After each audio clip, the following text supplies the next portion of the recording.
প্রধানমন্ত্রী তারেক রহমানের নেতৃত্বাধীন মন্ত্রিসভায় যুক্ত হচ্ছেন আরও 4 সদস্য।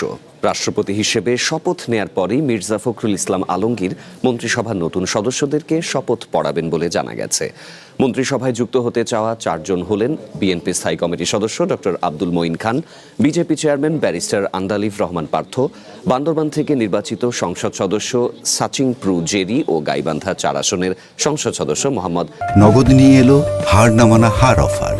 সর্বনিম্ন 10,000 টাকা রেমিটেন্স নগদে পাঠালে থাকছে স্বর্ণের হার জেতার সুযোগ। শামীম কায়সার লিঙ্কন।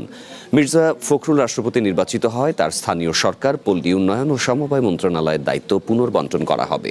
এছাড়া আরও কয়েকটি মন্ত্রণালয়ে মন্ত্রী ও প্রতিমন্ত্রীর দায়িত্বে পরিবর্তন আনার বিষয়টি প্রধানমন্ত্রীর বিবেচনায় রয়েছে বলে জানা গেছে।